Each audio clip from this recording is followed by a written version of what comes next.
নমস্কার বন্ধুরা, আমি বাঙালি রান্নাঘরের তরফ থেকে সকলকে স্বাগত জানাই। আবার একটা রেসিপি আপনাদের মাঝখানে শেয়ার করতে চলেছি, সেটা হচ্ছে আলুর দম। তাহলে চলুন দেখে নেওয়া যাক আজকের রেসিপি। ওভেনে একটা কড়াই বসিয়ে তাতে দিয়ে দিচ্ছি কিছুটা পরিমাণে সাদা তেল।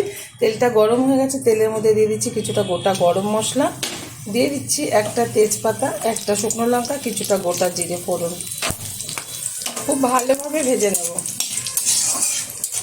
প্রত্যেকে ভীষণ ভালো জানেন আলুর দম বানাতে, তবে আমি আমার স্টাইলে করে থাকি, সেটা আপনাদের মাঝখানে শেয়ার করছি। আশা করি ভালো লাগবে। ভালো লাগলে চ্যানেলটিকে সাবস্ক্রাইব করবেন, লাইক করবেন, শেয়ার করবেন। গরম গরম ভাত, রুটি, ফ্রায়েড রাইস, পোলাওয়ের সাথে এরকম আলুর দম বানিয়ে খেয়ে দেবেন, আশা করি খুব ভালো লাগবে। দিয়ে দিচ্ছি হাফ চামচেরও কম হলুদ গুঁড়ো, দিয়ে দিচ্ছি টুকরো করে রাখা আলু, ভালো করে ধুয়ে পরিষ্কার করে নিয়েছি। দিয়ে দিচ্ছি পরিমাণ মতো লবণ। লবণটা দিয়ে আমি খুব ভালোভাবে আলুটা ভেজে নেব তেলের সাথে।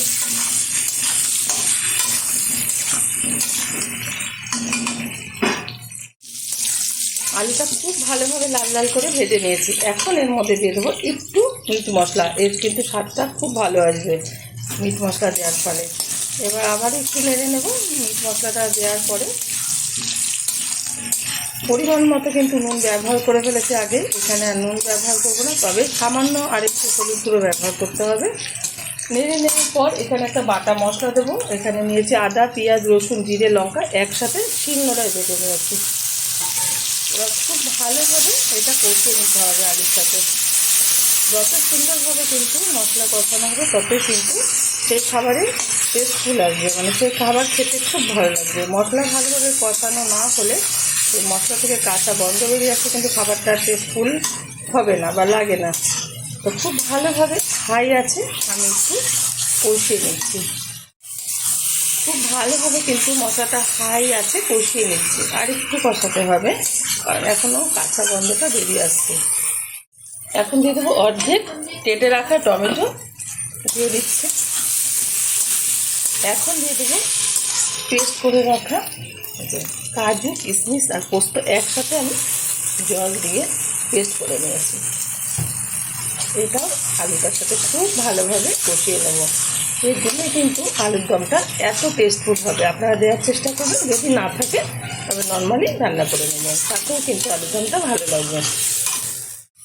আর একটু হলুদ গুঁড়ো এখানে ব্যবহার করছি, হাফ চামচেরও কম ব্যবহার করলাম, যাতে খুব ভালো কালারটা আসে। কালারটা একটু কম এসছে হলুদের।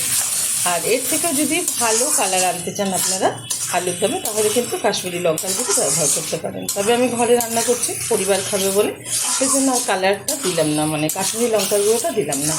আপনারা দিয়ে নিলে ভালো কালার আসবে। খুব ভালোভাবে এবার কষিয়ে নিচ্ছে, অনবরত খুন্তি দিয়ে নেড়ে। খুব ভালোভাবে কষানো হয়ে গেছে। এখন দিয়ে দেবো এর মধ্যে গরম মশলার গুঁড়ো। ফ্লেভারটা খুব ভালো আসবে। আমি আগে থেকে ব্যবহার করি, অনেকে কিন্তু নামানোর আগে ব্যবহার করে, যে যেরকমভাবে ব্যবহার করতে পারেন গরম মশলার গুঁড়োটা। দিয়ে দিচ্ছি সামান্য পরিমাণে একটু জল, খুব বেশি জল ব্যবহার করলাম না আমি আলুর দমে, সামান্য পরিমাণে একটু জল দিয়ে দিলাম। এবার হালকা আছে আমি ঢেকে রান্না করে নেব 15 মিনিট। ঢেকে দিচ্ছি 15 মিনিটের জন্য। 15 মিনিট বাদে ঢাকনাটা তুলে দিচ্ছি।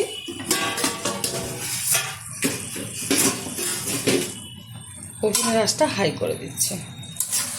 কত সুন্দর কালার চলে এসছে, আর আলুগুলো কিন্তু খুব ভালোভাবে এই যে সিদ্ধ হয়ে গেছে। এই অবস্থাতে আলুর দমটা নামিয়ে নেব। তার আগে দেখে দিই, এই আলুর দমের সাথে কিন্তু আজকে এই যে রাধাবল্লভী ভেজে নিয়েছি। রাধাবল্লভীর সাথে আলুর দমটা সার্ভ করবো আমি আমার পরিবারকে। আপনারা অবশ্যই এরকম একটা রেসিপি ট্রাই করবেন, আশা করি ভালো লাগবে। দেখা হবে পরের ভিডিওতে নতুন কোনো রেসিপি নিয়ে। ধন্যবাদ।